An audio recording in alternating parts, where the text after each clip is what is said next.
Thank you very much for coming. My name is Jenny Lundmark, and I am a project manager at the EU delegation here in Thailand. And I'm very pleased to be your Master of Ceremonies this morning, which will be a very short task, but important nevertheless.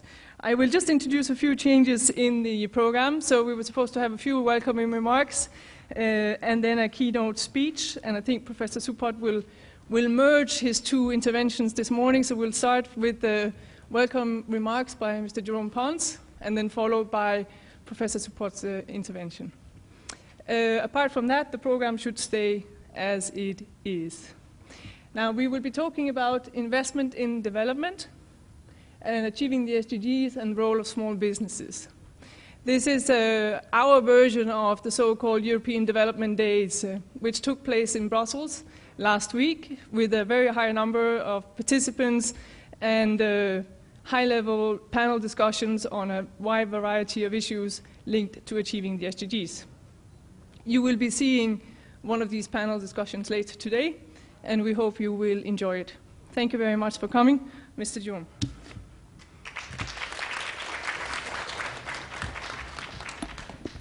Good morning, everybody. Thank you very much, Jenny. Thank you very much for everybody to be here, and thank you very much to Chulalongkorn University to host this event this morning. I will be very brief because I will spend with you later on as a chair of the panel, so I don't want to mobilize the attention just now. I will do it later, don't worry. But maybe just a quick introduction to what it is. First, the European Union. Well, needless to say, we have set up a nice exhibition just outside here. It is 60 years of the European Union. We've been building that.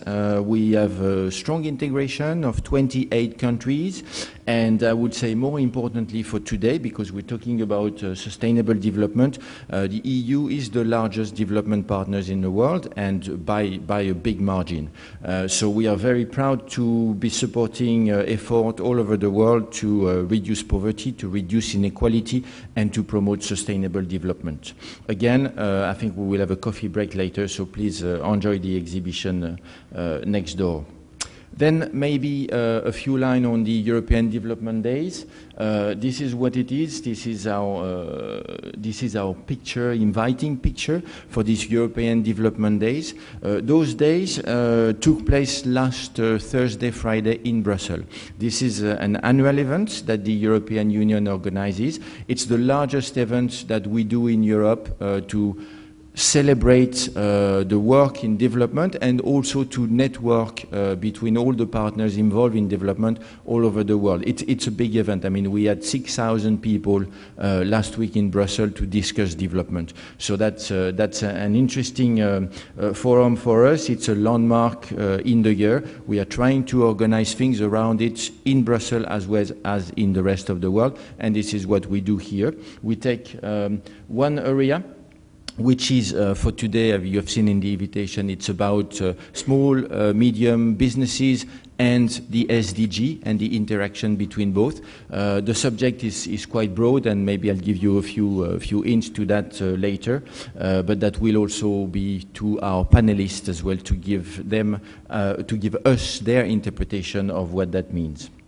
What is important here is, of course, this event back in Brussels, and here is a multi-stakeholder event. So we have people from all walks of life. We have private sector people, we have NGOs, we have university, think tanks, development partners, international organizations, government people. So it's really a mix because at the end of the day, the sustainable development is the objective for everybody, and everybody has to contribute to it. This is not something that development partners such as us have as their own goal and we deliver for the rest of the world. This is really something that everybody should contribute to, hence the multi-stakeholder approach. For us, the key element since 2015 is, of course, the Sustainable Development Goals, the Agenda 2030 that we all signed in September 2015 in the UN. It's a commitment for the EU within the EU as well as outside. So we are committed to deliver on the SDGs for the European population, but we are also committed to support our partner countries all over the world with the same objective. And that's really the part where development partners comes in. We are putting money out, we are putting ideas out, and we are trying to help all our partners to deliver on that. What is important here is that we do have a number of, I would say, different approaches. The first one is a differentiated approach. And I mean, you can look at that picture and you can tell where this young boy is coming from. It is differentiated. We are not talking about poverty development in Thailand as we talk about poverty development in Mali or in Senegal. I guess it's Senegal because of the tree. Basically, we will discuss here today sustainable development and small-medium enterprise in the context of Thailand, and that's why we have invited panelists from here. And this is the important part of the dialogue. It is addressed to you. It's not a general debate on how do we save the world. It is really trying to have some ideas on how do we help that to develop in Thailand. And I'm saying that for our panelists so that it is very clear what we talk about later. For us, as the European Union, private sector development is actually something very new. We're very proud to support that all over the world now, but if you look at the policy framework, this came up only in 2011 in what we call the Agenda for Change, which is our basically policy, development policy for the EU. So 2011, 6 years ago, we are doing private sector development. Before that, it was actually no go for the European Commission. When you do development, you work with government, you work with non-profit organizations, NGOs, but you do not work with private sector because those guys are making profit and we don't see them as actors engaged in developing the economies and developing, and promoting sustainable development.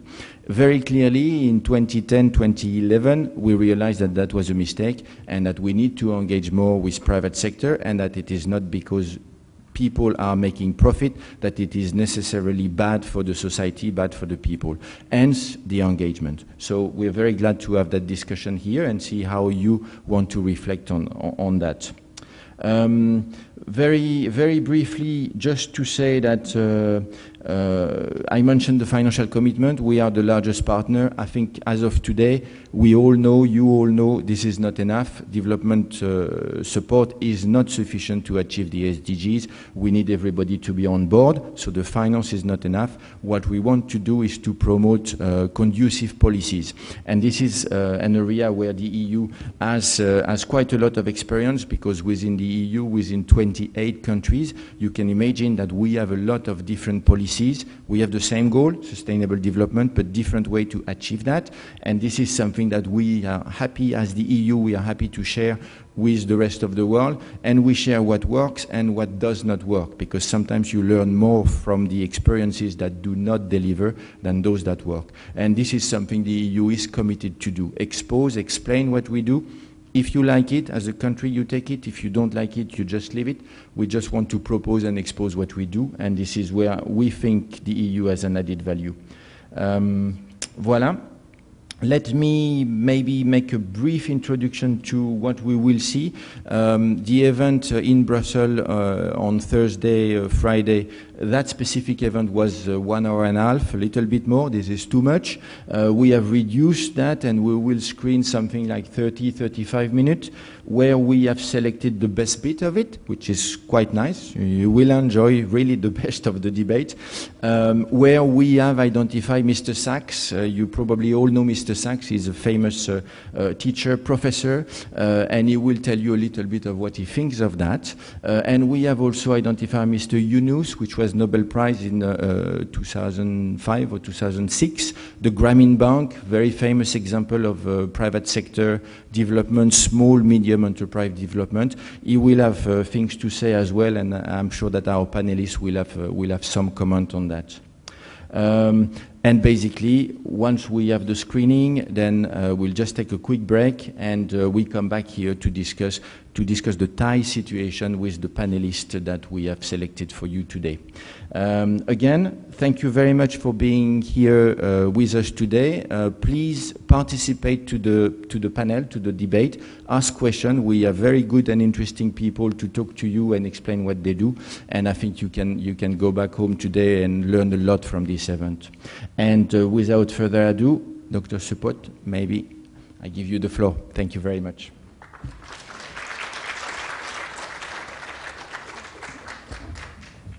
Thank you, and it is really my great honor to stand side by side with the flag of the European Union.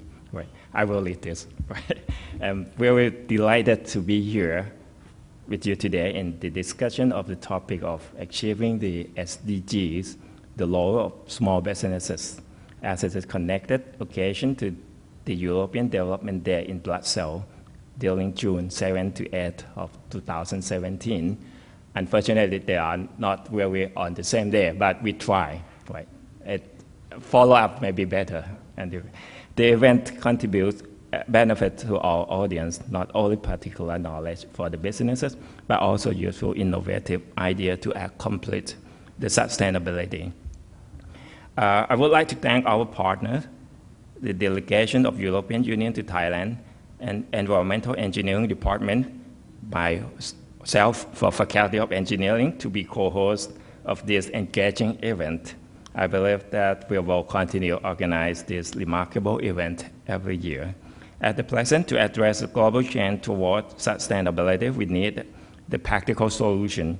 The government must take responsibility to play an important role. At the same time, it requires to generate the platform for private sector and public sector, especially the small to medium enterprise, to participate in. The question of what and how the small and medium enterprise can contribute to the sustainability is very essential, and so the guideline must be provided. Faculty of Engineering, we probably the largest university in Thailand, but we consider ourselves as a small to medium business as well. We are, as a knowledge builder and human capital, trying to building human resources to the industry or public sector. We're trying to be a leadership for connecting between the government and the business to support innovative knowledge to promote SDGs. We cultivate human resources and opportunities to serve our communities. According to our research themes, to achieve the SDG challenges, they are including the aging society, natural disaster, robotic and digital technology, food, water, and energy nexus, and smart city. Of course, we are a little bit discipline-based, which we're trying to move to be more interdisciplinary and cross-disciplinary in the future. We're trying to doing a few things that make our students to be more aware of sustainability. Finally, I would like to take this opportunity to express my sincere thanks to the European Union of Thailand, our partner, our honorable panelists, and the organizing team. I hope that everyone would benefit from this event and network from this program to apply and make progress in the business and contribution toward SDG. So it is the time that I declare the official opening of the discussion on the topic of achieving SDGs, the role of small businesses, and I wish that the event have a great success. Thank you very much. Okay. That was end for an official speech. So I will continue with my, okay, just wait for my slide for a while. What appear in the program, but the same thing, what I will talking about today. Is engineering education is really part of the unsustainable development or a tool for a sustainability. Recently, we have asked ourselves for many times that is it our we are part of the unsustainable development. We are part of the cause of that unsustainability. And if I think the answer is yes and no, both of that. Right? In the past, we are really the main part of unsustainable that occurred nowadays. But what in the future can we transform engineering to be a main tool for sustainability? That was a great challenge for our faculty, for the whole world as well. Right?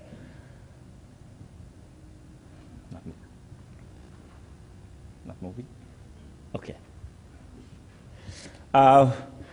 We changed engineering in, I think, 1920 or something like that. We have a hot carriage, and the development of the Ford, the vehicle has disrupted that hot carriage. Tony Seba said that horse is still there. We have plenty of horse, but it was disrupted because a business model is not suitable. Right? What? Not moving. Okay. I think Tony Seba said that there are two main things that making the automobile industry being developed. The first one is the development of it's the part of our responsibility, engineering, the development of mass production, right? And later on, it developed to be a time motion study and become a Toyota way. You may recognize that, right? With a breakthrough business model, which is market-oriented, right? They want to sell more car, right? If they want to sell more car, they have to be able to produce more car. Then two of this, making automobile industry being the biggest industry right now, right?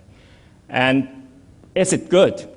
We don't know, but automobile industry right now is the biggest, the largest industry in the world, and probably contribute most to the greenhouse gases for today. We all recognize that, right? If we consider this, of course, engineering being a part of that, right? We might have an excuse that at that time we don't know what is greenhouse gas. Probably an excuse, or probably we really don't know. But a main thing is what's next for our future? Can it be an EV, electric vehicle? Can be one that will change the world of transportation or not?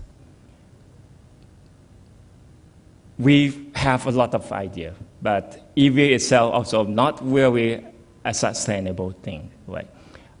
We believe that as long as we're not changing the business model, it cannot be sustainable. If one person per car, one person own one car, society is still on. It's still market-oriented. Tesla wants to sell more cars, right? That's what the thing. So one family may have many cars. Is that model is suitable for sustainability?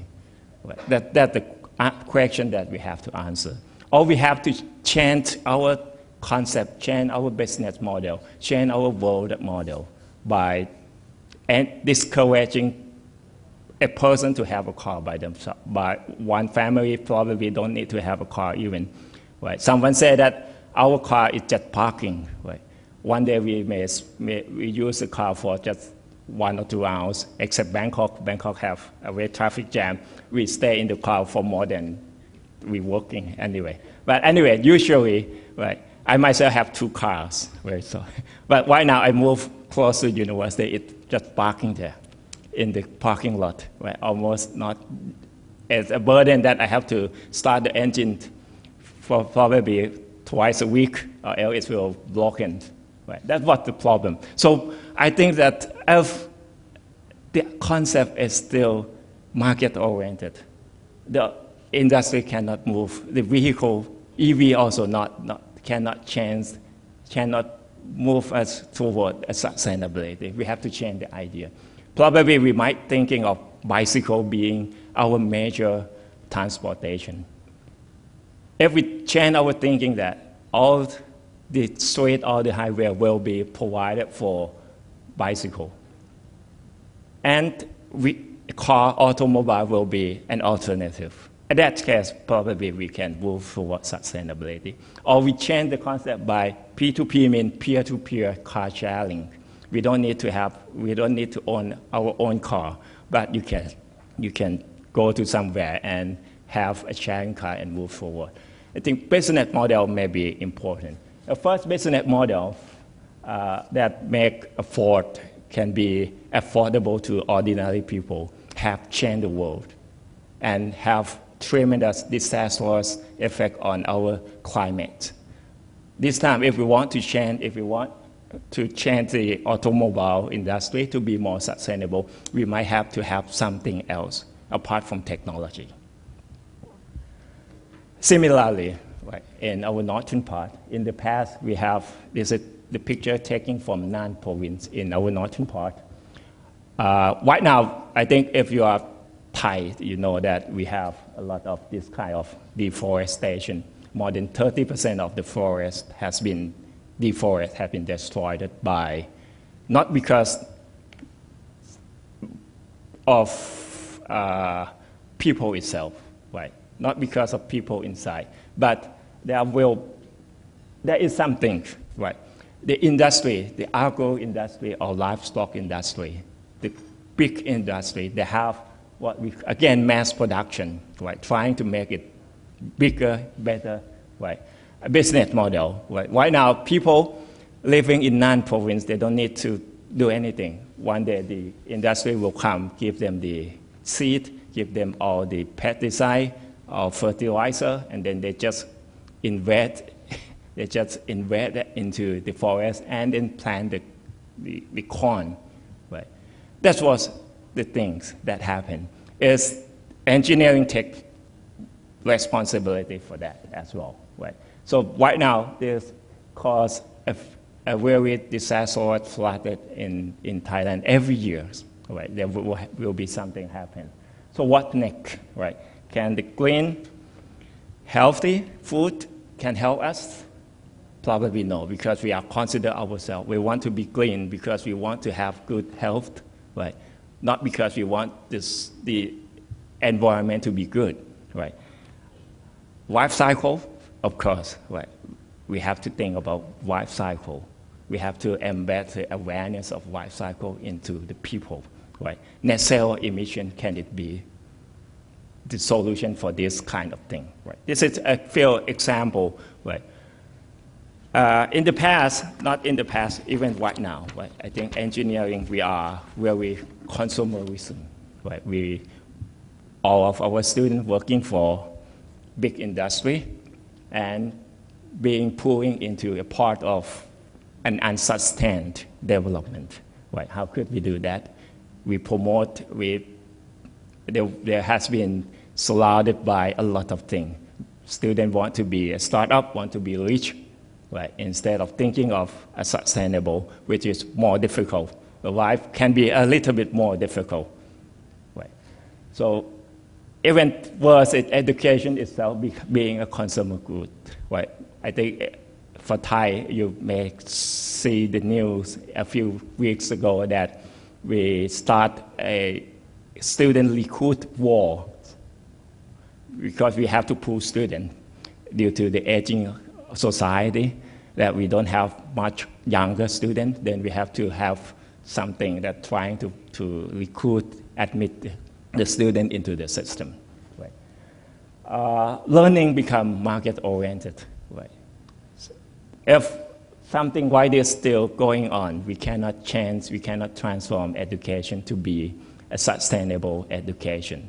Right? So we try to change, right, with the reading of the Department of Environmental Engineering. We think a few things, right? How to implement sustainability in our course, right, in our curriculum. Directly into the curriculum may be still difficult because we need a professional skill. we implement a few out curriculum, extra curriculum for the students so that they can have something else apart from engineering skill, technological skill, right? The first thing is, if you want to be sustained, students have to know ecology, have to know and aware of ecology, right? Which engineering, we are not teaching ecology, we're not teaching biology. But right now, some, right, in Department of Environmental, they're teaching some biology, but probably not ecology, something like that. We have to very strict to value dependent, right? Our teaching, we have to ask students to find their values, right? What is the value? I think very important before you move toward what you are doing. Even the business, you have to find your own value, then cling to that, and then moving toward that. We're trying to embed a very strong value-dependent concept to the student. What we're trying, I think the most important thing is life cycle. Right? You don't think just what you do, right, on the technology concept, but you have to think the overall life cycle of the thing that you do. Right? If you're thinking just your livestock industry, you will never thinking of the deforestation. Then sustainability cannot be developed. Right? Inclusiveness also very important. Right? We try to integrate the curriculum, but still very difficult. Our engineering is very discipline-based. Right? Environmental, civil engineering, mechanical engineering, or chemical engineering, they're just going very deep in the discipline-based. We teach students everything. Many students, after graduate, they complain that about 90% of the class they learn, they never use it again. Right? They only use for exam and they never use it again. So we teach all the margin to the student. Because we don't know, partly because students don't know what to be. Right? We cannot just teach something and then they want to do something else. Right? For students that know exactly what they want to be, we could provide some curriculum for them. Right? But right now, they're on the way that we're trying to change that, give more flexibility to the student. Right? We have to promote creativity. My vice dean this year, he will trying to do that. Right? Sustainability have to initiate by creativity and critical thinking, right? Not by technology thinking. Right? Active and intensive. The most important thing is we have to promote campus-based real-life experiments or experiences. Right now, our university trying to do a lot of things. We're trying to have a zero-waste campus, to be a green campus.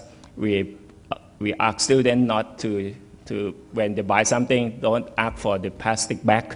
Right? We give them the bag so that they can reuse several times. We provide drinking water, safe and clean for them so that they can bring their own bottle and fill the water instead of buying a bottle of water and throw it away. Several things, real-life experience will be very important. And outside our curriculum, we try to promote an innovation because right now the startup concept is come very strong. How could we use this crisis to be an opportunity? We have a program called Innovation for Better Society. Right. So what we want is we want them to aware of the existence of SDGs, right? And what, when, and where the world will be in the future, and how for them to think, let them think about that, to be being a part of SDG in the future for the whole of the career of their life, right? So our core value will maybe shorter than what I talked in the previous slide. We have to promote the moral and integrity, which is very important. If you have strong integrity, you have strong ethics, then you will not just doing something that unresponsible. You have public awareness, right, and professional skill. Finally, we need them to be a lifelong learning engineering. This may be our aims. We try to promote our cluster research cluster, which I think is going well accordance with the SDG of the United Nations. We have a few things. Of course, we cannot circle the whole things, but doesn't mean that we are not take part in other things, in other SDG goals. Right? We try. I will go fast. Right? This may be what we're going to do. We have an innovation, but innovation will be just a vision. Is just that we want.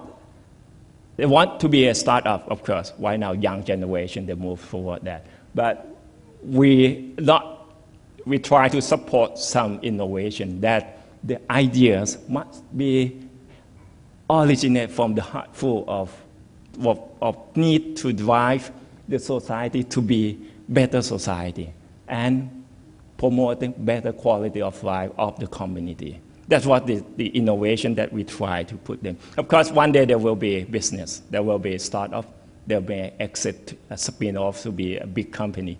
But they will be proud that what they do at the beginning is come from their heart, that they want to change the society. Right? For example, I have 2 or 3 examples. A Wheelbus, right? It starts from that. A student want to know where is the status of the campus bus. We have a campus bus running around the campus. Sometimes they have to wait for a long time that the bus not coming. Instead, if they know the status, they walk maybe faster. So they generate this application called Wheelbus. Right now, they try to make it being a startup.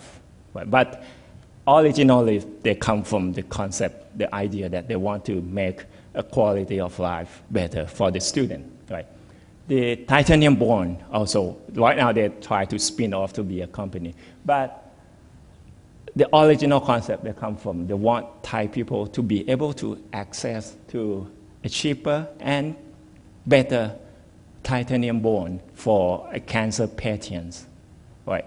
If we buy it from abroad, it will be very expensive and cannot be customized. We have Sathorn model, which I think I haven't had time to address all of that. I will go. Finally, the aims. Aim is we try to, of course, right now, Thai society is very negative society. We are negative some, definitely, right? And how could Faculty of Engineering being a part to promote the society to be a net zero society? Our campus bears it. The whole campus trying to move forward that. But finally, in long term, right, we probably would like to, we have to adopt ICT. Digital will come in for sure, right? We have to have local engineering solutions and trying to solve a very highly complex system. Right? A system is very complex and very integrated and coupled. Right? We cannot solve one thing. We cannot solve civil engineering, we cannot solve environmental engineering alone and to be sustained. So it will be a highly complex system. Right? And hopefully we can be a partner with European Union or even with any partner to make Thai society to be a positive. Right? It may take 10 years, 20 years, or a century from now. We don't know. Right? And being more participatory. I think participation is very important. Community have to have more participation. Right? University and level, students have to have more participation. Not only come and study and get the grade and then graduate. They have to have participatory. We hope that this is the final aim of our faculty, being a partner to move a society, to move Thai to be a positive and participatory society in the future. So thank you very much. Okay.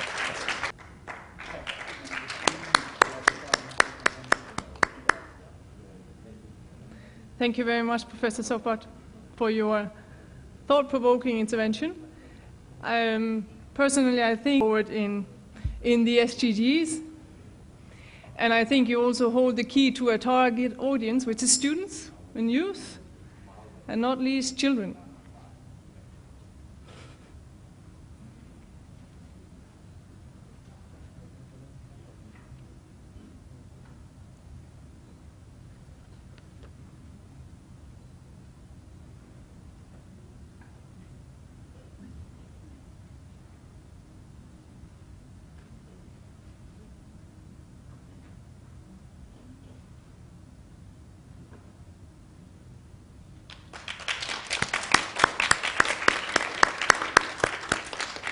Thank you very much. So now we'll start the screening of the panel discussion from the EDD in Belgium that took place last week. You'll see 3 speakers.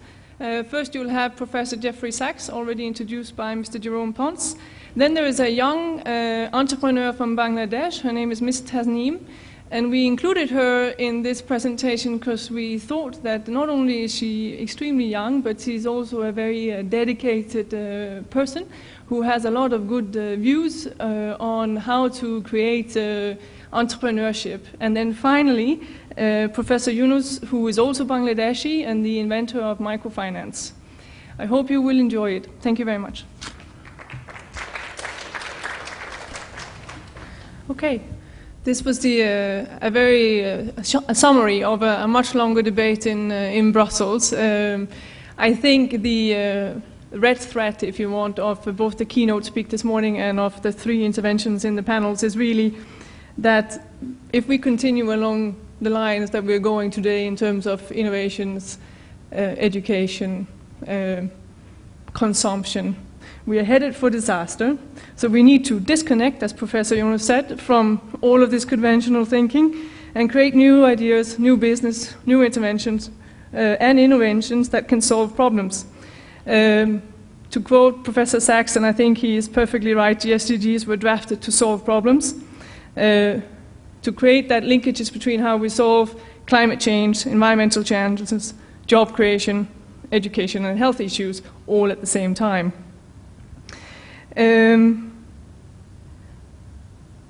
The key line is that we all matter and that we can all make a contribution to change. And while we ponder how to do this, let's have a cup of coffee and then we can come back and have our own panel discussion and discuss a bit more about how we can do this in Thailand.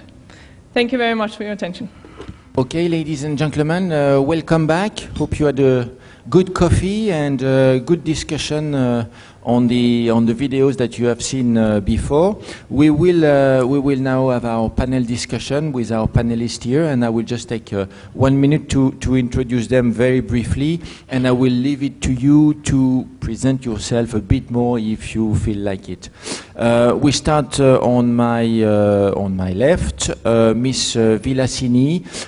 She is working for GIZ, for the German International Cooperation, as a project co-director for a project on green freight, which is actually funded by the German as well as by the European Union. And Ms. Vilasini will come and give you a little bit of a development partner perspective on the subject we want to discuss today, which is SDG and small medium enterprise or small businesses. Then we have Professor Surichai. Professor Surichai is basically a professor at the Department of Sociology and Anthropology at Chulalongkorn. And for the sake of the discussion today, all is been prepared. I understand we have a PowerPoint presentation coming up. And that's basically more the university/civil society perspective on the same subject. Then we have another presentation that we expect from, I am lost in my paper, from Mr. Tuniyawat. Apologies for that. You are Assistant Managing Director for Saijo Denki, which is a leading air conditioner manufacturer in Thailand. And this is a big deal in Thailand because there is a massive production of air conditioning here. So we will hear from you a little bit on, again, your perspective on SDG and small medium enterprises. PowerPoint presentation as well. All set, very good. And then we will conclude with Dr. Chanatip from the Associate Professor of Environmental Engineering at the faculty here in Chulalongkorn. Thank you for hosting this debate, and we look forward to hear from you right after that. Okay. So if I may, I will just open up with you now. We start from here. We go all the way, and just maybe as a first comment or what you take from the presentation that you have seen before from Mr. Sachs, from Mr. Yunus, and your general perspective on these linkages between SDG and small medium enterprise or small businesses. Thank you. So first of all, I would like to say thank you for the European Union and Chulalongkorn University for inviting me to being here as a speaker, sharing my experiences with all of you.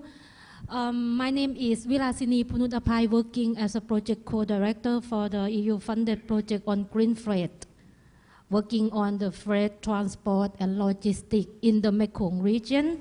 Mekong meaning that covering 5 countries in this region: Thailand, Vietnam, Malaysia, Laos, and Cambodia. Of course, previous project also working with a lot of SME on the automotive sector, 500, 600 SME.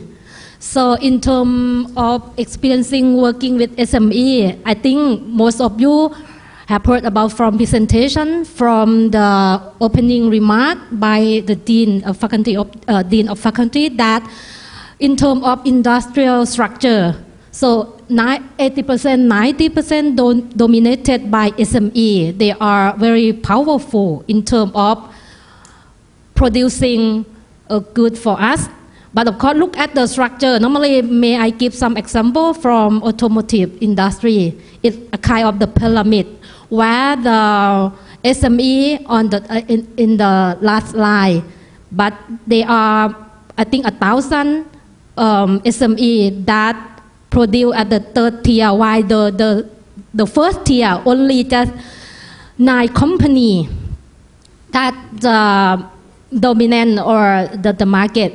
So in terms of making the change, I think SME that should be engaged into the what you call the change process. I would say that in Thailand, let's talk about case in Thailand, because I'm not familiar with global SME, but in terms of Thailand, I would say that we have to consider sector by sector. I think in terms of food sector, there are quite a lot of SME or producer that quite aware and well educated about the climate change, environmental or energy issue. But in some sector like automotive or computer chip production, still I would not complain about that. I'm suffer for 5 years working with them, how I can raise the awareness or education among of them. But when I gave up, my boss at that time told me that, Vilasini, we are making the change, and the change is the processes. It takes many years. So we are at the starting point. Of course, that we starting today, maybe 10 years, 20 years, until we see the result of the process. But never give up on that. But if we don't start today, so they will have no future, for sure. But even we start today, and I love some motto or the quote from my boss that when we talking with the Chiang Mai governor, maybe 10 years ago, when we start the new project on small city. And we want to pilot Chiang Mai and Korat as a small clean air small city. And at that time, the Chiang Mai governor told me that, Vilasini, you cannot do in Thailand because the Thai people lack of discipline. They are very easy, they don't want to change, they're lazy. It's not like the German people that, okay, how they behave. And then my boss at that time told the Chiang Mai governor that, okay, the German people normally doesn't born with the discipline. Discipline had to be built. Then I think that, okay, for our young generation, then like you, they have to be built in the right way. In terms of accessibility, don't talk about like this in university. The people who live in the Ram Chabang, in Rayong, in Chonburi area where our SME located, so they're still far away from what we call SDG. They might ask us that, what does it mean for us? So when we talking with them, we have to make the message more simply or simple to understand in that sense. I cannot say, okay, you have to save the energy. You have to save the world because currently we have no energy enough for everybody. How many SME that they know we have to buy the gas from Myanmar? How many SME that they know that currently we buy electricity from hydropower plant from Laos? So most of them, when they have the problem, they always ask the government, hey, I pay the tax. And then the government, your responsibility to support us, to secure energy for us. But they never look at themselves that normally they are a part of the problem. They are the causes of the problem as well. So I think I do not want to blame all of SME, but at least I think in some sector, they are quite aware of this and they have to start with themselves first. Don't just ask from the government to support them. One concept that I was used during working with automobile or automotive sector that we work with the supply chain model, working with the big car maker because GIZ or the Thai government, normally we are the outsider. It's a project had the duration, we have the 4-day, 5-day project. After project end, I quit. I have to move to another project. Of course, that the one who still in the sector are the SME and the private sector. So at that time, I try to think how we can make it the sustain because we are the outsider. We cannot live with them forever. So one thing that we engage the big car maker, either from Japanese car maker like Toyota, Honda, or from European country like Volkswagen, from BMW or from Mercedes-Benz, because Thailand is a hub of car production. It's the Detroit of Asia at that time. It's promoted like that. So make the market oriented. I still believe in that. For Thailand, I think we cannot go back to the 20 or 40 years ago, but we have to, I think in terms of accessibility, make the market driven, market drive itself. For example, I don't know how many persons here knowing about green labeling. It's a Thai green label, our own. I know how many persons that use the label as a choice when you buy the product. No, still some people say no. Great to know. But I think it takes many years for Thai green label to for being well known. At least I think some people start compared to the first year. No one knows that. Of course, that in terms of car, in terms of product, is the same that we try to use the market in the first period. Government might have to help in terms of providing a subsidy or attribute the mechanism which can drive the market. But in the long run, I would say that I would like to see that market itself can sustain. The people aware, like some people, I think they talk that in the video that don't just when something happens, don't just blame the producer. That okay, you use a lot of electricity, you throw a lot of waste in the ocean, the plastic bag, blah blah blah. But normally, individual person as a consumer, you have your responsibility to take that kind of problem as well. So when you make the choice, when you buy, when you go to the supermarket, then you have the choice to select, okay, 7-Eleven, I don't want the bag. I have my own cotton bag with me. You can do very small action. I still believe in the small action of individual people, which normally at the end, the accumulate of the small action can generate the greater impact. But you have to believe in that first. Otherwise, okay, I just very small people live in this planet. How I can contribute to the climate change? Normally, individual people contribute more or less on the climate change issue, and you can help normally. So I think in Thailand with the SME, we have to still working a lot in order to educate them and involve many stakeholders. SME itself cannot make a lot of change if without any what you call environmental enabling system. So you have to map the stakeholder in the landscape. It's a government, it's a SME, the car maker, the tier one, or the exporter, or maybe a supplier, a material supplier. Map them into the landscape of working, and then I think individual can have their own role in order to encourage the successful implementation. So you have to think in the holistic or systematic system to achieve that, how we can make SME to achieve.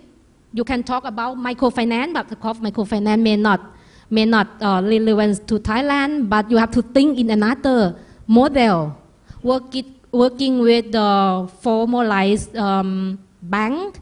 Like in Thailand, we have the SME Development Bank, or even some private commercial bank. Currently, they started working with the SME, for example, Kasikorn Bank or Siam Commercial Bank. So a lot of loans that currently try to encourage SME to improve their sustainable production. So I think it depends on the country. From country, you cannot like have one fit to all, but you have to look at case by case. Even in Thailand, from the north to the south, also they have different culture. The people in the south, the people in the north. So when you decide any activity or intervention to intervene the change process of that kind of community, you have to understand their culture, understand their system, and map the what you call stakeholder landscape well, putting the role of each function, and then I think the role will moving well. And don't forget, lastly, that it never ends, believe me, because when you talk about sustainability, it doesn't mean like I'm taking care for 4-year project, and I think after 4 years, everything will super. But normally it's not end at all, because the development is a rolling process. Today you did this thing successfully, but they will have a lot more problem, a new obstacle coming. So I think it's a rolling, so don't give up about that. Even I'm here for 20 years and then still a new problem coming every year. So it's a rolling, it's a cycle, it's a process. So take time, and then you are a part of, I think all of you, don't underestimate yourself that you cannot make change. So you, just individual person, can make the change, but start with yourself first. Thank you. Thank you. Thank you. I think you have some good point on the long-term approach, the role of the consumers, the issue of awareness raising. I think you raised also the value chain, something that was mentioned in the video before, so we can have some time to discuss that right after. Professor Surichai, please. Thank you, Jerome. It is an honor to be a part of this 60 year of EU Development Day. This is a celebration. But the world is so imbalanced. How can EU and Thailand engage in this very imbalanced world? I have maybe some PowerPoint, but I will just use maybe 2 slides. I will rush. The first is the imbalanced world includes even the unpredictability of politics, like in the US. So, although we have this imbalance, but we also had a very hopeful commitment for SDG in that context. So how can we understand this world? And how can we see Thailand a part of this context? it was very hopeful to listen to Vilasini.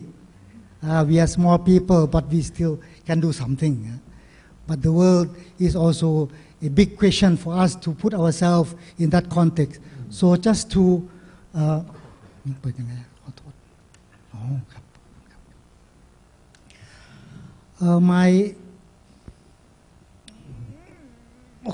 yes. How in this very big geography of Asia century and America and Middle East and Europe, can we see Thailand in that context? So, but provided we understand this, I think the hopeful language, that message we get from Kun Vilasini is that everyone can have a role. So the question is, how can we bring the scales of our feeling and thinking from individual level, linking with the global, linking with the broader, and how that can be a part. What I learned from the video relates to this. The young girl from Bangladesh, she was struck by industrial disaster called fire, industrial fire, in 1913, where more than 1,000 women workers died in the fire. The collapse of Rana Plaza, it happened 1 year after what we had our own industrial disaster called Kedah industrial accident. In that fire, we lost 170 women workers. But what the trigger of the disaster triggered the hearts and the minds of a woman, like a young woman, like the lady from Bangladesh, as well as trigger the people who are devoted to work for small industries in Thailand, including the ladies who are fired from that kind of industrial disaster affected, and they start their own small home, family business or home business. Later, it came out as new understanding of a new enterprise, new type of enterprise called, maybe someone in this room set up a HomeNet network. So I think this relates to the second point where Mr. Yunus helped us to understand that the way we understand actor in change need to be moved away from only the big companies, which they are important, but if you only think about the big companies, you don't see the meaning, the action of the smaller and meaningful context of transformation at many levels. So in that sense, I think Mr. Yunus help the world to open the eyes to the new possibility of finance, but not big finance, but microfinance, and the role of women who are not often looked at as a meaningful actor in the very, for example, like Bangladesh is a Muslim country. So the forces are from the marginal. So in that sense, I learned from the video that helped me to feel that the scales of thinking and feeling need to be grounded in the reality of what we are facing in each societies. Thailand had it, and Bangladesh also show us something meaningful. So the problem is how to overcome the perception gaps of people looking at the big ones only. They don't see the small ones. How can we see the role of small business, small people in the changing future of our society and the world? That is a big challenge. So we cannot only hope for academic research to move the hearts and the minds. We need the people who really have feelings, who really can be inspired and can inspire people, like Yunus and the lady from Bangladesh. So in that sense, I think we are not against macro planning, but we can see that there are a lot of blind spots in the macro planning, which do not allow us to accommodate new possibilities of small actors, like small people or small business. So in that sense, my key word in this slide would relate to how can we support the learning of people to open to see new possibilities of new actions. So public learning are very important, not just classroom learning. Social learning are so important. So many learning are informal, many learning are out of formal structures. So in that sense, it was good to listen to Dr. Supot mentioning that this university engineering would like to engage more in the real world issues. This slide, you can see that the question may be related to this: who are the drivers for the future? So I already emphasized that the small actors can be a driver. But please look at the first line. Globalization have been mentioned a lot, but little have been mentioned about deglobalization. Now we see Mr. Trump is one example of such. He would like to make, slow down the different ways of global trade by strengthening only American brands, for example. But that cannot stop. We also have to understand that consumerism is a part of the globalization. So how to make it more quality-oriented consumerism, not just any kind of consumerism. So that kind of thing relates to how we can increase public learning across. And for that, I think public behavior, social aspects of change are necessary to be understood. We cannot move into the future only rely on one discipline like, although they are so important like medicine or engineering, but we have to work together so that the social context of actors can be also a part of working together in this change. I just would like also to mention that in the context of Thailand, in the context of the US, these days, we need to open up more of the exchange, not to stop the exchange. How to make the exchange between Europe and Thailand more meaningfully in terms of how we can get out of the key question brought by Jan Supot at the beginning. The key word that Dr. Supot mentioned, I thought that was very important in my view, was we are living in a very unsustainable world, and unsustainability cycles are one real forces around us. So the key question for university is how to open up learning, not to close down learning.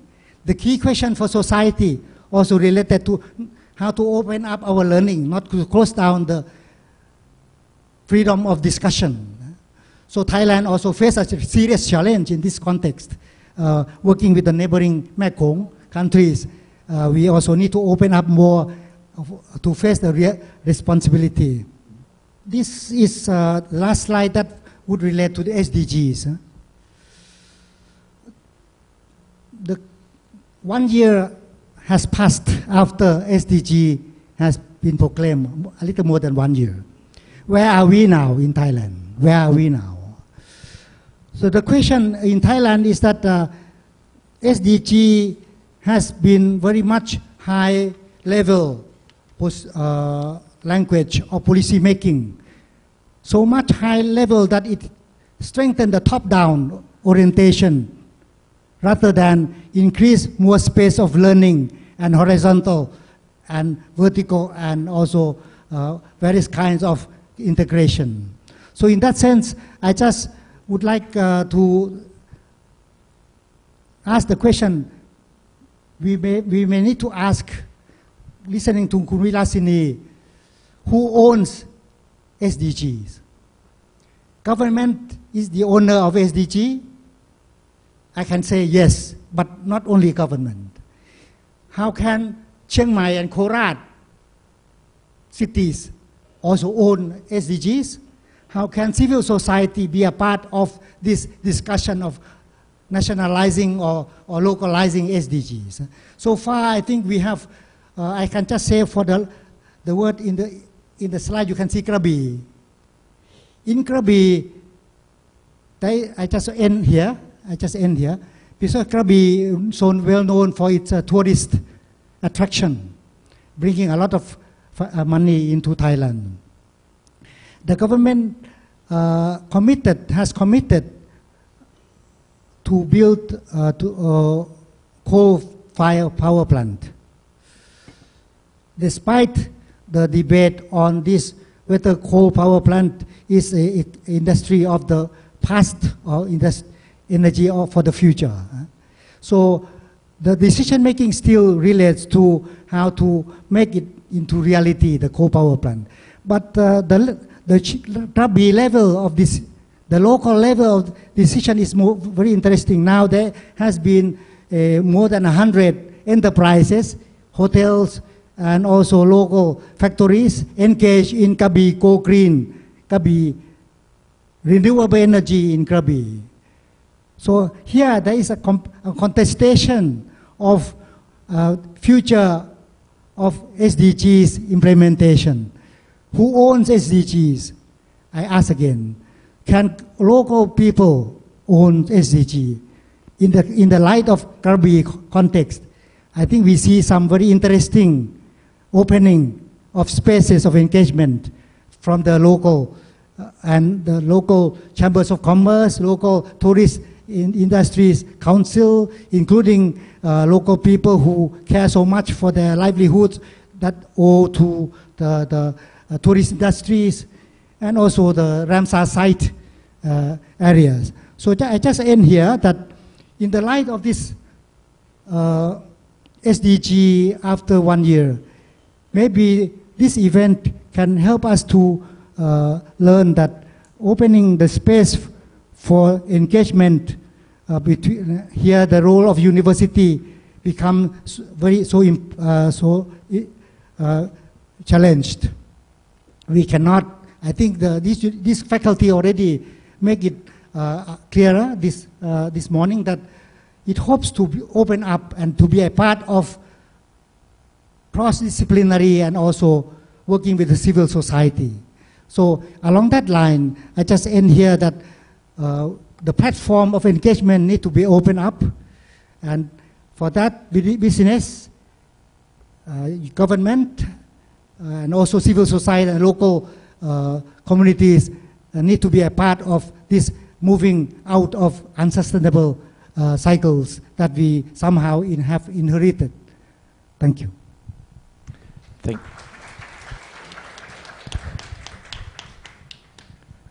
Thank you very much. I think you told us a very useful and interesting point, notably when you talk about bringing hope back.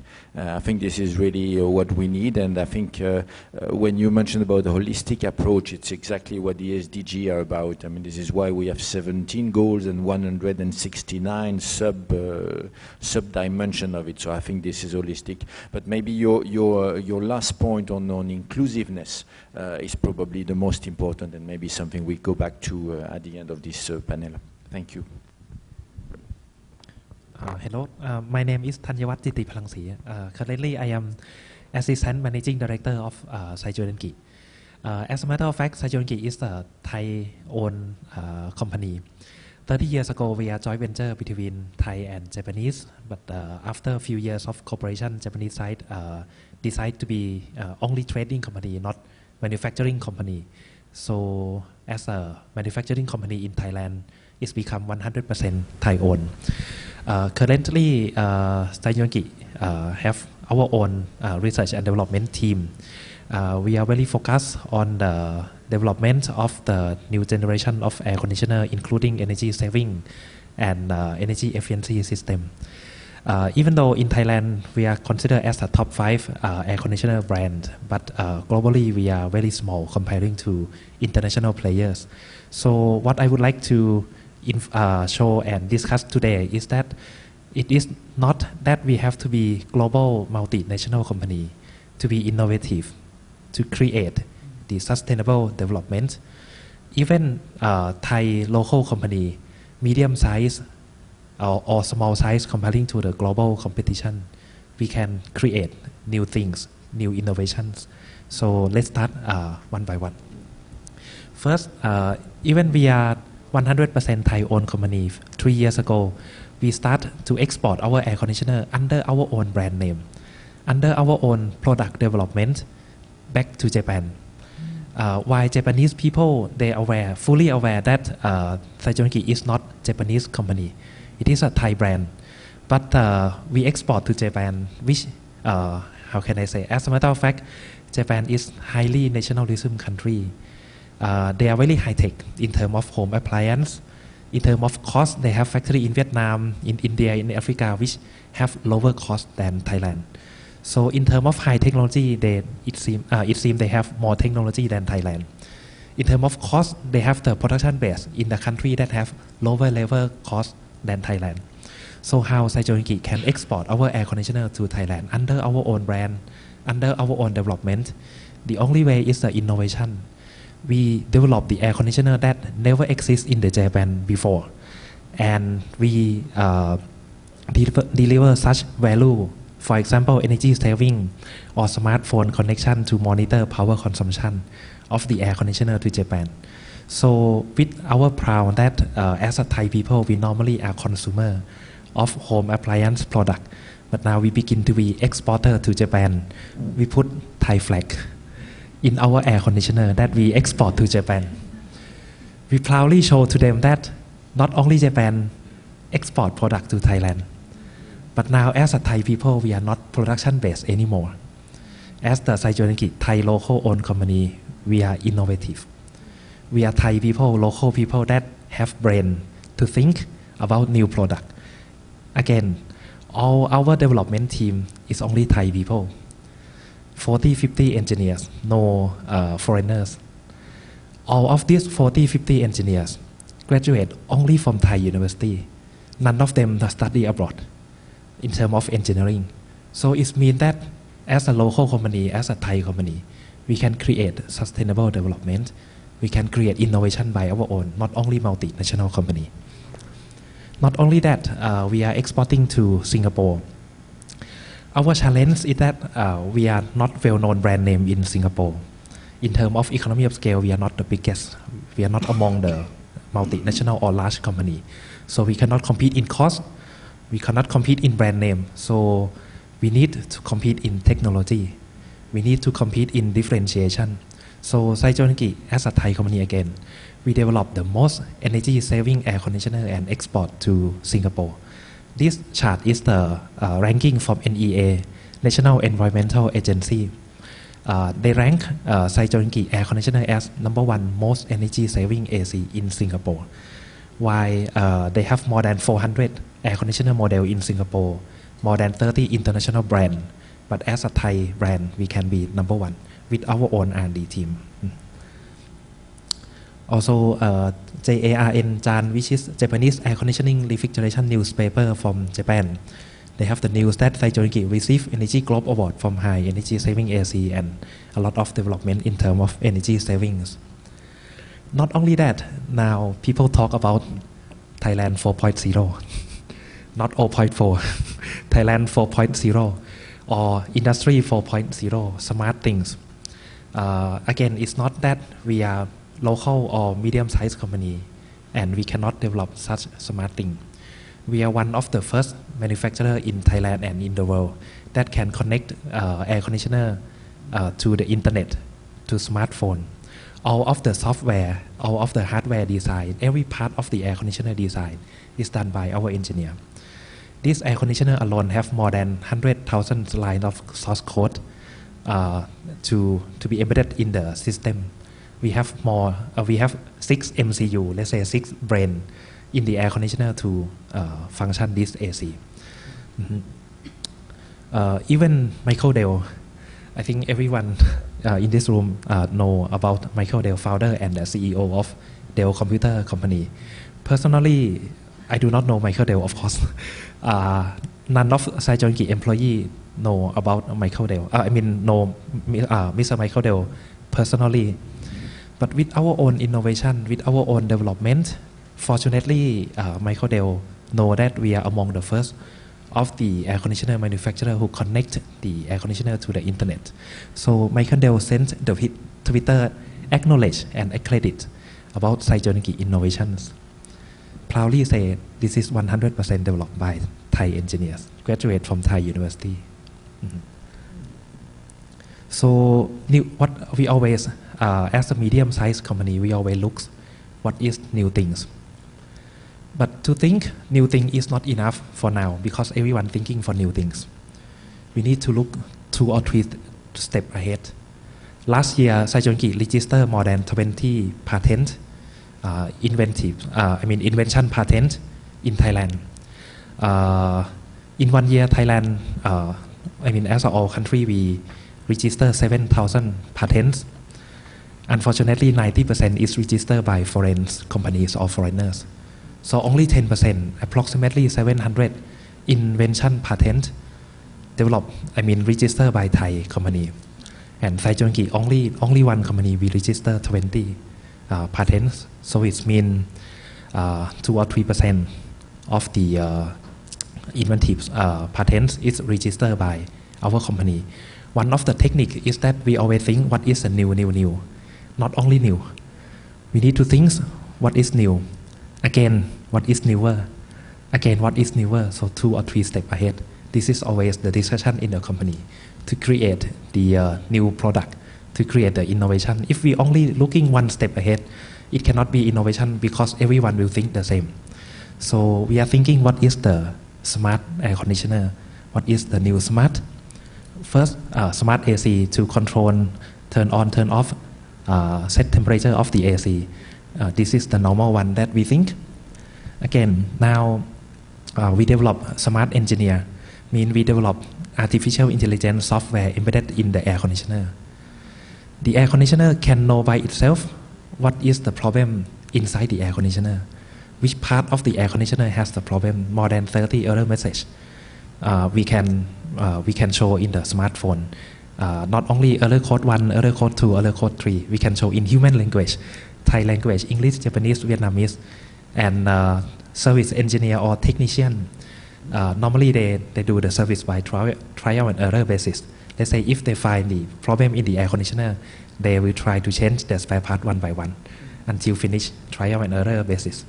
So when we know the error code and show in the smartphone, technician can click in the error code itself and it will link to the YouTube that the company make the video to show the service engineer how to solve the problem of the AC. They can follow the clip by the YouTube. This is again our innovations. The last one, I think this one is most related to the topic here, is the smart energy. The air conditioner, the smartphone that can connect to air conditioner can show electricity bill. Can show power consumption and electricity consumption. Today, how many hours the AC run? How much power cost in terms of Thai baht per day, per month, per week? Let's say, so we can know each air conditioner power consumption rate. Also, we are partnership with the World Bank Group to develop the R32 refrigerant in the air conditioner. We are one of the fastest or one of the manufacturer that convert our refrigerant to R32. We can say we are mostly number 1 in Asia, excluding Japan. So World Bank give the press release, the news about Saijoniki, that Saijoniki as a Thai manufacturer can be a good success case in this refrigeration conversion project. Okay, I will skip this. Is the refrigerant usage trend that we use.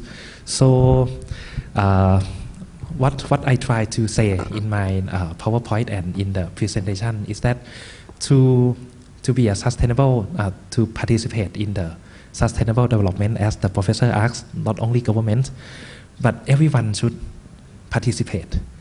We do not look down on ourselves that we are local company, we are not European, we are not US, we are not Japanese. then we cannot create new things. It's very wrong to think like that. As the company, as the individual, we are free to think about new things, and we have to have power to create them, communicate them, and make it finish. I believe this is the good human being step. So sustainable development, or sometimes in production we call continuous development, is the key for human. Because I believe human is based on evolution. Evolution means we develop every day. So one part of the development that we develop every day is the sustainable development. This is how the world exists, and this is how the society will evolve. So we call sustainable development, SDG, in my idea, is one of the human evolution. Okay, thank you.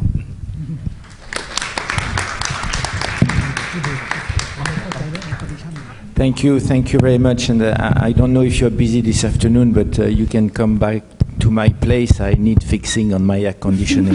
It's really. But if I may, I think you raised three very good points. The first one where you say that Thai people have brains, and I think this is very true. And it connects to what Dr. Supota said. They have brain because they have people to train and to teach. And I think this is a very important point. People need to be educated if we want things to change. So that's a good point for Thailand. Then you really mentioned the role of innovation here and new approaches, in particular to make gain on energy efficiency. And all what you mentioned here is actually very important to us because, you know, we have commitment to fight against climate change. And many people would tell you that this is all about renewable energy, but actually it's not. More than 50% of the progress will be achieved through efficiency, energy efficiency. So what you do is actually very important, not only at the level of individuals, but also at the general level. This is where the gain will be made. So I think that this is a very important point. And it connects to the small businesses, because if you look at the way the business model for small businesses, there is a lot of sunk cost. There is a lot of cost that you do business or not, you still have to pay.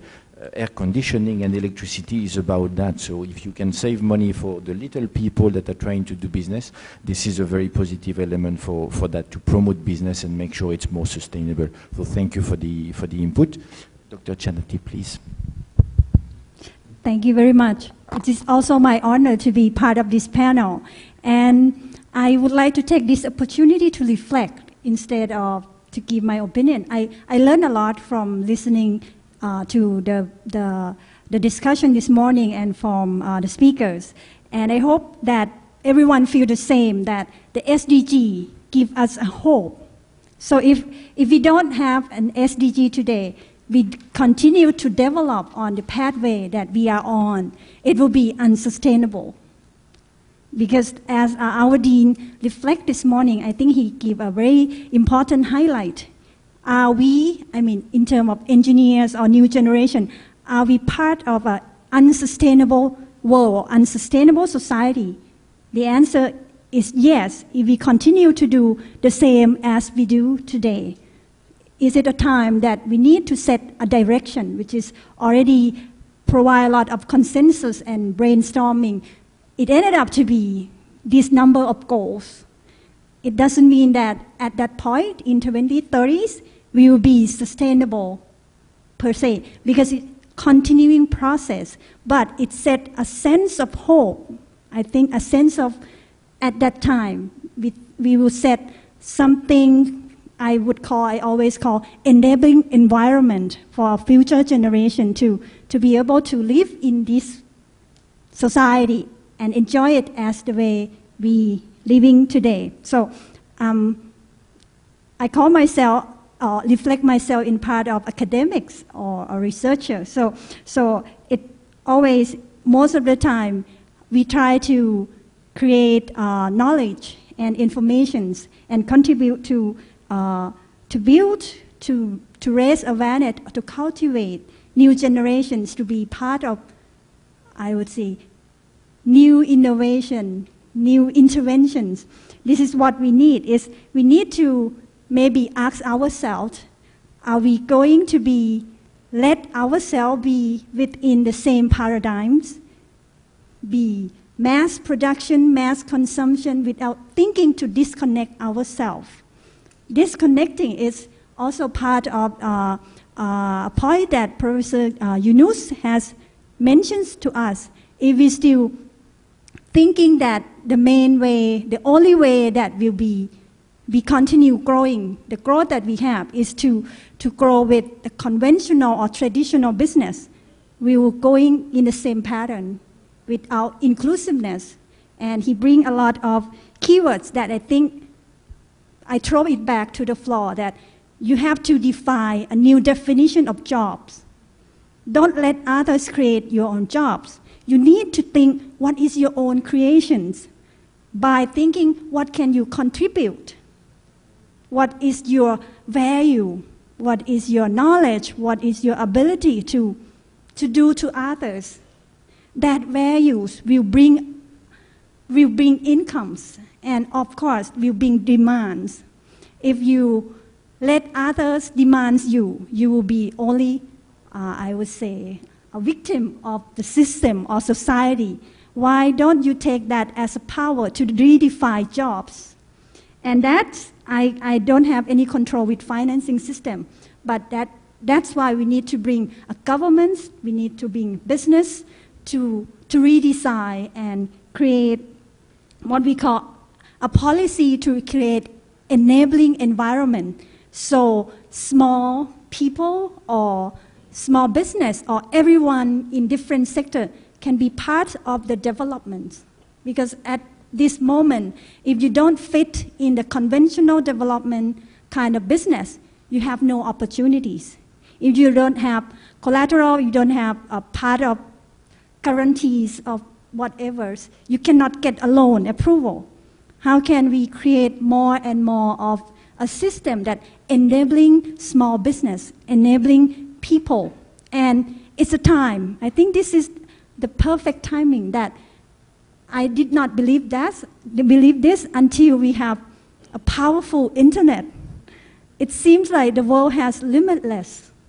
The world is full of opportunities. It's up to us to define. Because the only thing we need is innovation. We need to think outside the box. We need to invent. Not only engineering invention, but I will bring it back again. What is a core value? What is people needs? What is the problem that they need? And can you fill that gap? Can you solve that problem? It's not that difficult.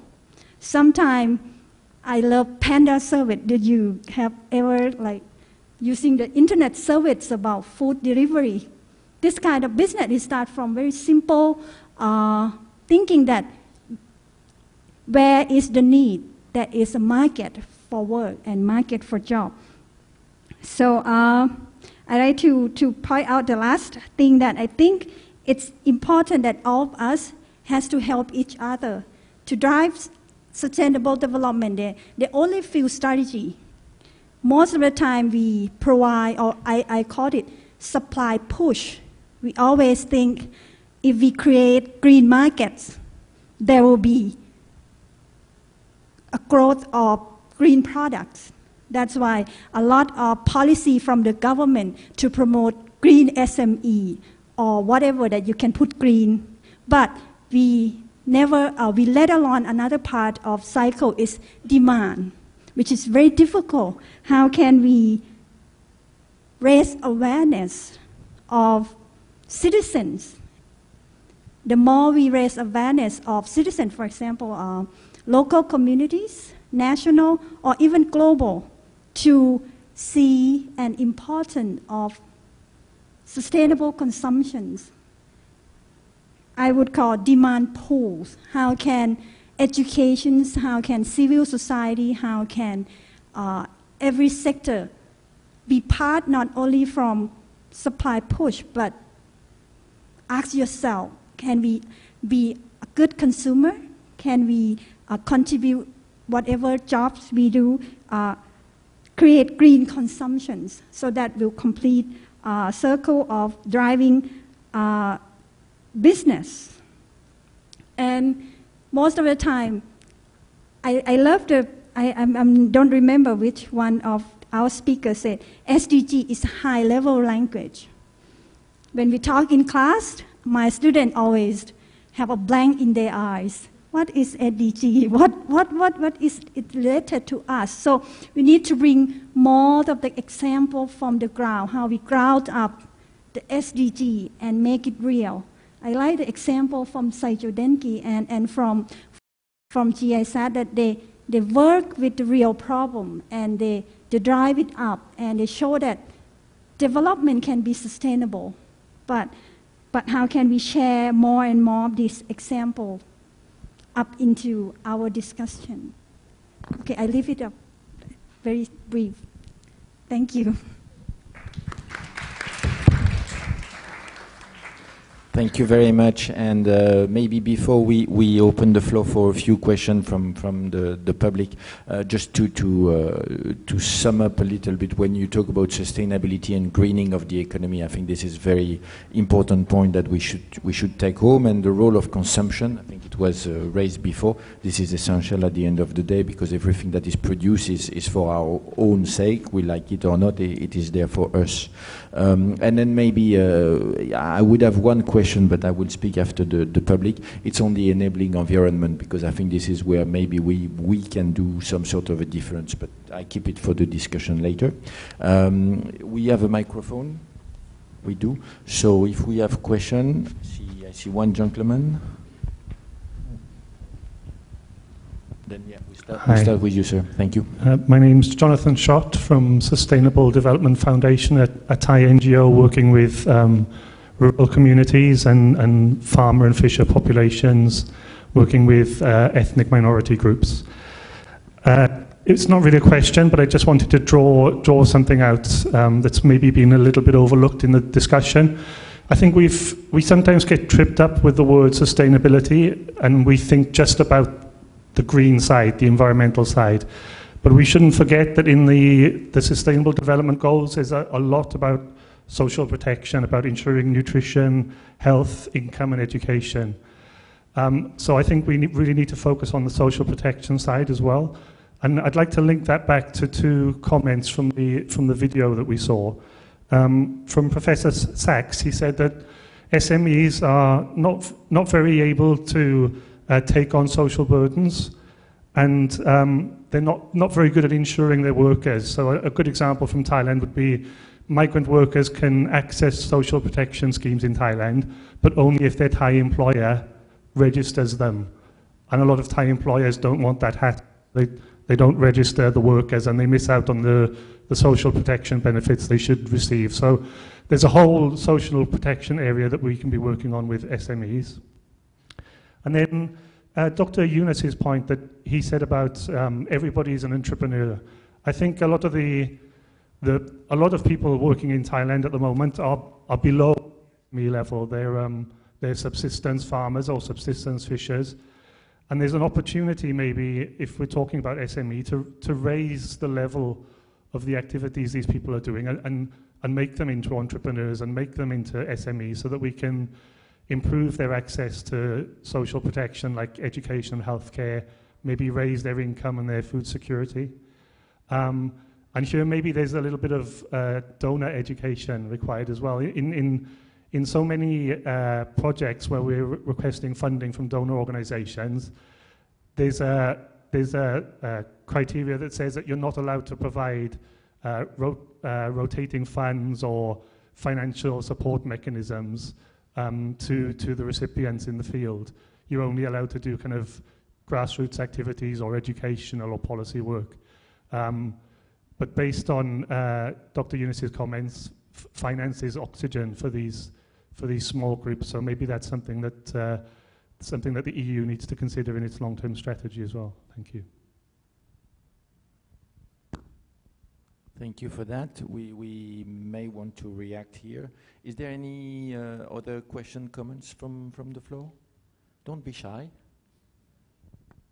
Hello, thank you everyone for your participation.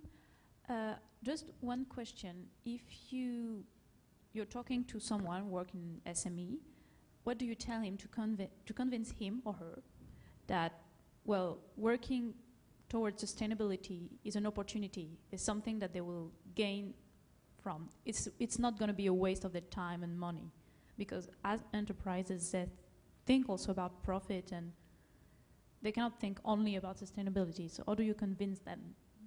What do you tell them? What would be the speech? Thank you. Thank you. Shall we start to answer? Maybe the first and the second intervention, you take the point you feel like you can provide some responses or some comments. Yeah, as I mentioned earlier, that if we using the SDG wording and to tell them,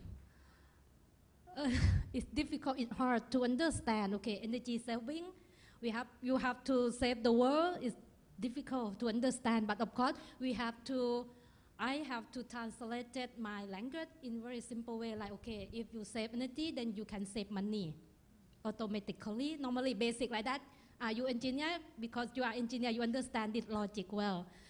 But in fact, that sometimes it's not easy like that, because saving money is something you see the figure in the cash flow, in the Excel sheet. It's not like something that is tangible, is touchable in their hands. It's something, okay, saving energy, saving money, something running in the air, something like that. So we have to visualize, we have to make it tangible for them in that sense that one thing, okay, save energy. Another thing that during my experience working with many sectors like organic farming, automotive sector, paper sector, we have to get the involvement of the buyer to make the market real, like Saijodenkik. If I would say that after listening to Saijodenkik, I may ask for two things. You may have the Thai supplier, right? So better in terms of the procurement, internal procurement, you have to looking for a Thai company, the SME, that of course that they contribute in terms of energy saving, make the green procurement internally, so that could increase the market for the Thai SME. When they say the market opportunity, okay, I have to comply to the green procurement if I want to be the supplier of Saijodenkik. So it creates the market opportunity for them if they apply for the energy saving, environmental issue, blah, blah, blah. Another thing, I think, I like the idea in terms of innovation. So innovation, when you have to change your processes to be more environmental friendly or energy efficiency, is sometimes innovation need R&D, need the money for investment. May I give one example? 2 years ago, when I brought the Thai SME to visit a German company with the supplier of, I think, Mercedes-Benz. They are very good message that normally, even they are the small SME, the small company, normally they allocated 12% of their profit annually for R&D, for innovation. So when I come back to the group and I ask my group of SME, how many SME in my hand that currently have this kind of vision?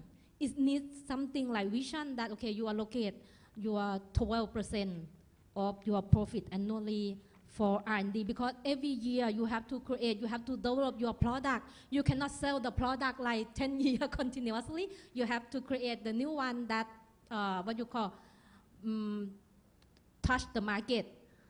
You can gain the attention from your buyer or your tier one or your car maker. So I think that I would ask from the, what you call, the tier one company or international company that you work with the Thai SME, Thai supplier. Two things. One is you also should transfer the technology, know-how and knowledge. Not look at the Thai company as your supplier, but also that your partner, your partnership in developing the long-term vision of partnership, transfer the knowledge, support in terms of going up business together in the green way. That I think could be my comment.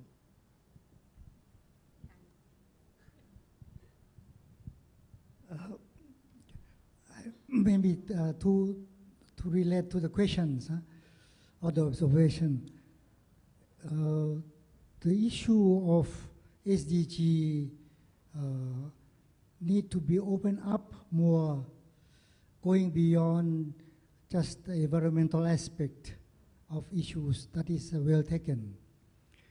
But we need a lot of efforts to do it together. In the context of Thailand, I think the public space of discussion of this kind have been shrunk. So how can we bring and create, in the word of Dr. Chanatip, enabling environment? I mean, we need a platform of SDGs to engage diverse stakeholders. I think this would be a way to open up, because who will decide our future?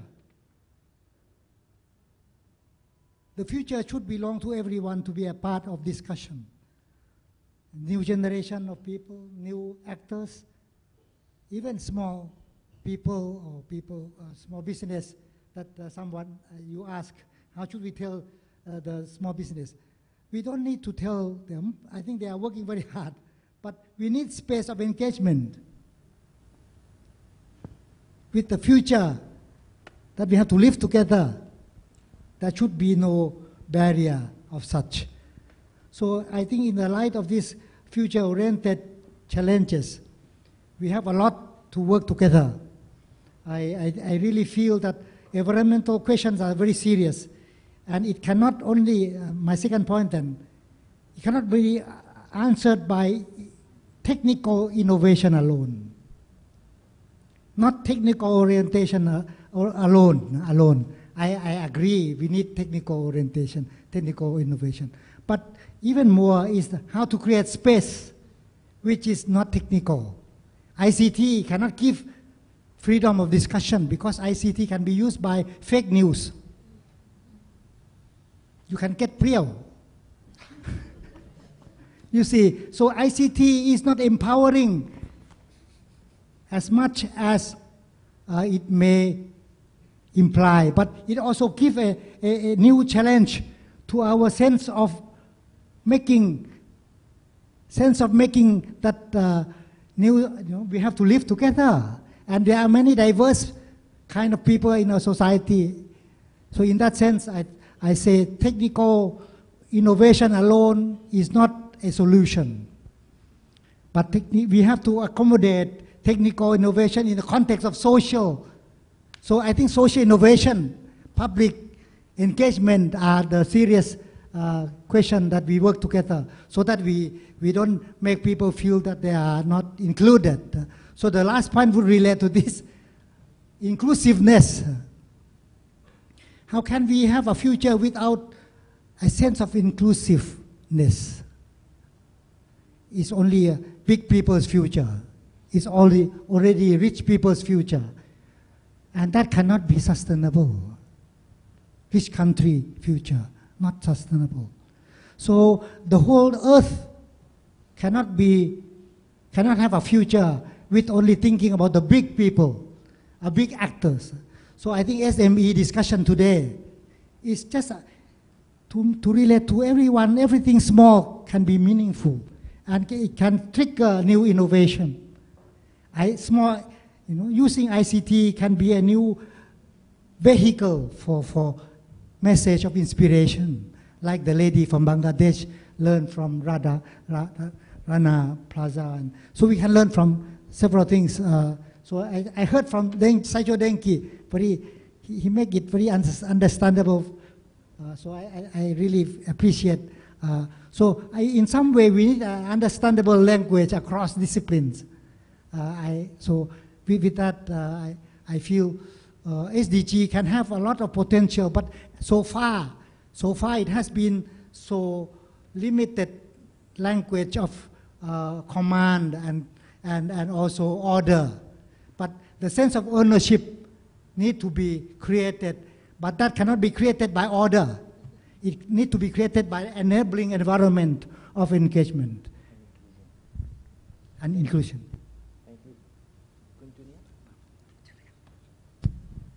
Hello. In my idea for SME to, let's say, to pursue sustainable development, first, I think if SME or private company think that this is the way to grow the business or this is the way that business will survive, eventually they will do by their own.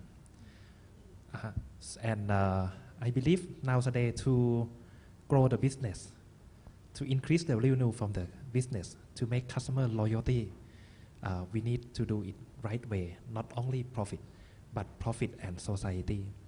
So I believe the only way, let's say, the only way that private sector will do is that they will grow. They will survive by this method. If they can think like this, they will do.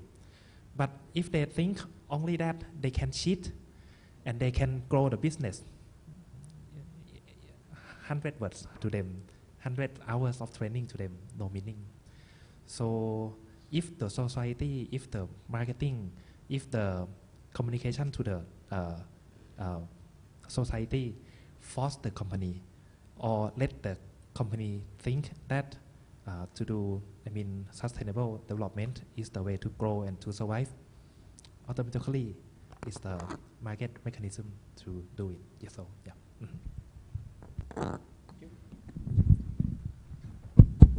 Thank you for the comment about balancing between 3 pillars of sustainable development. I could not agree more. I think we heavily focus on economic growth for such a long time, for many decades, and now we start to balance with environmental protection and social equity and inclusiveness. I think that's have a good development, and we start to have to more and more emphasize the mixture and the balance between the 3 pillars. And I like to put the last, I think when I see the world, sometimes I see it's really, really big. The world is big, I'm really small, I can not do things. But sometimes I think the world is not that big, it's very small.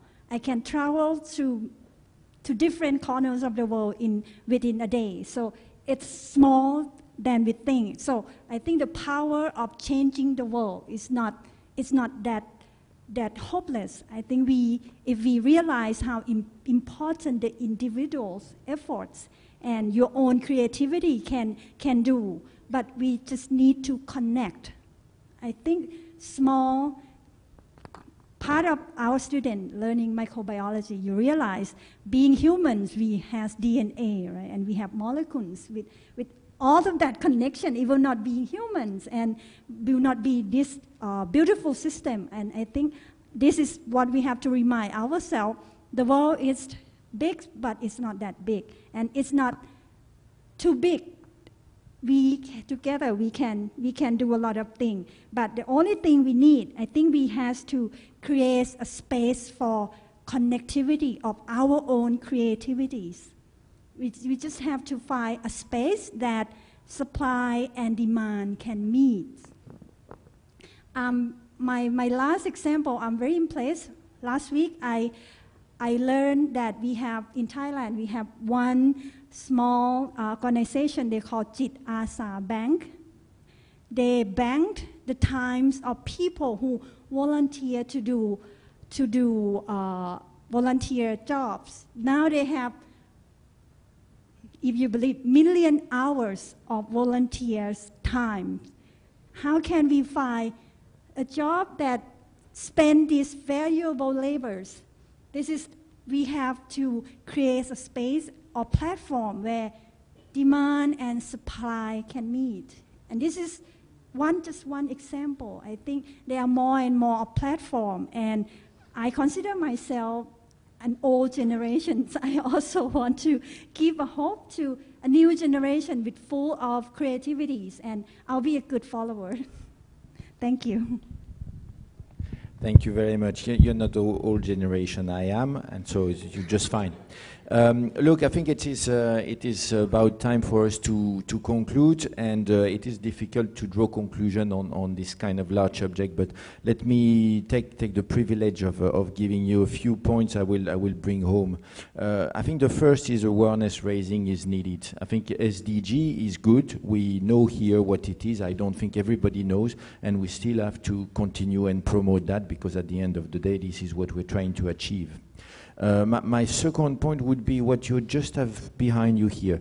Partner for sustainable consumption and production. I think it's sum up a little bit the two aspects. It's not just about production, it's also about consumption, and this is how we can achieve sustainable development. So this is actually a very important panel. It's not by chance that this is just there.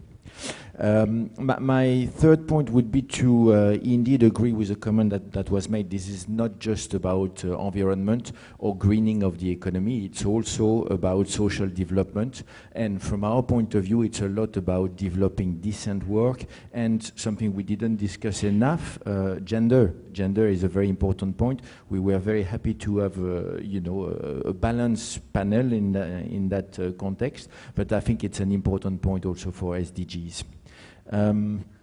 One point that has been made also, which is important, is the change of perspective, to go from short-term gain to long-term gain, and I think this is very relevant for anybody which is in business. They have to try to change the way they look at it. It is not easy, but I think it's a way to look at the future that everybody should be explained what's the point and why should we look in the long-term perspective more than the short-term perspective, even in business. And this is something big in finance these days, but I think it's valid for everybody involved in economic development.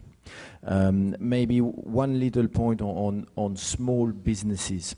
I think it is important today. I think it is growingly important in the future, very simply because this is where the jobs will be. If you look at the last 50 years, you will find that plenty of people have found jobs with public services, civil servant, with big companies all over the world, but then, gradually things are changing. Those big companies are employing less people, the government are shrinking as well, and you have more and more people that are faced with trying to find their own business, their own work, create their own job for themselves. And that this is the very reason why we should continue to promote that, because more and more people will be on their own and they need to be explained how they can contribute to the SDG business. And ultimately, I think it was raised by my colleague here, SDGs are a business opportunity as well. It's just a different way of looking at it, but there are business opportunities in promoting SDGs. And if I may, on the final point, which I think is fundamental for us as the EU, it's about the policy environment. This is very important, that we help partner countries to create a business environment, a policy-making environment that is conducive to discussing SDGs, to promoting small business, and that is, it has been explained, that is inclusive, that includes private sector, that includes civil society, government, and everybody in the society that is interested in its development. And in that context, I'm very proud that the EU is actually supporting the NESDB in this SDG roadmap for Thailand, together with Coady and together with Chulalongkorn University as well. There is a grouping of those organizations with support of experts from the EU to try to develop an engagement roadmap for civil society and private sector. And that is really inclusiveness. And maybe we're just at the beginning of it, but this is really the right way to go about it. It will take time, but I think we have started, we've taken the first step, and I agree with all of you raising that issue of inclusiveness. This is a key element for us. And maybe the final one, you've said it as well, we can all do something about it, and I think by sitting here, we're trying to raise the awareness on that, and that's already the beginning of that. So on that point, I would like to thank the panelists for your very good contribution today. I'd like to thank all the audience as well. Thank you very much for being with us today. Thank you for Chulalongkorn to organize all that for us, and my colleagues to have set it up. And I wish you bon appétit. The lunchbox are outside. Thank you very much.